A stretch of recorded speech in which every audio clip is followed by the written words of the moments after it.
Dahil sa sobrang init ng panahon, dito ako ngayon sa dito ng building kasi napakainit. Kaya tingnan nyo, diyan sa harap din. Kaya diyan ang mag-ina. Diyan sila dahil sa sobrang init ng panahon. Ano? Kaya pag manatiling sa loob ng bahay, lalo sa tinitirahan ng maliit lang na bahay, talagang mahirapan ka talaga. Ay sobrang init, kaya nga pinipili ko na talaga na dito sa gilid ng building manatili para maibsan ang init. Yan. Ayan o, papansin talagang napakalinis ang kuwan ng langit. Ngayon, anong oras na ngayon? Mga 2 plus na ngayon, pero napakainit pa rin. Ayan, ito siklet ko. Kaya ito sa building na to, talagang malaking tulong ang building na to. Talagang kanya. Ayan. Ito so, ayan. Talagang siyang kuwan. At saka banda rito, mahangin. Kaya masarap dito pag ilang oras magsimula ng 1:00, 1:30 hanggang 2:00. Hoy, shout out sa inyo lahat dyan. Shout out sa inyo na gumagawa ng aircon. Ayan. At saka paalala sa ating mga kababayan, ano?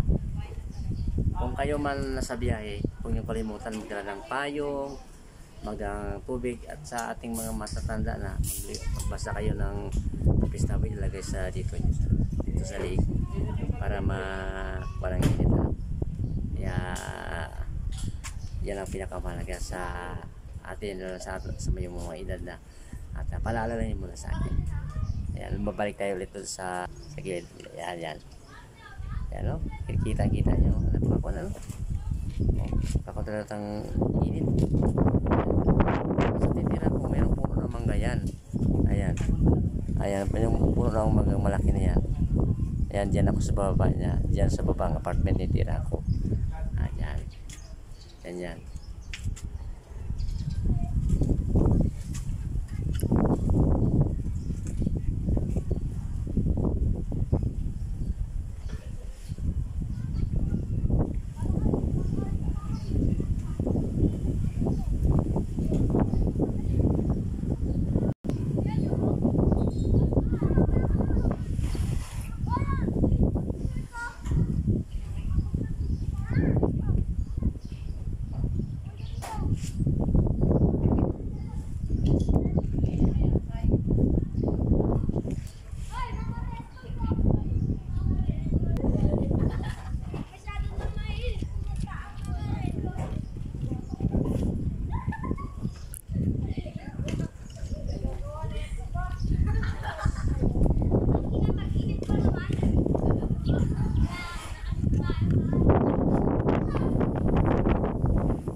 Kung nagustuhan yung video nito, huwag niyo kalimutan na i-like, subscribe para sa mga video mag-i-update pa kayo.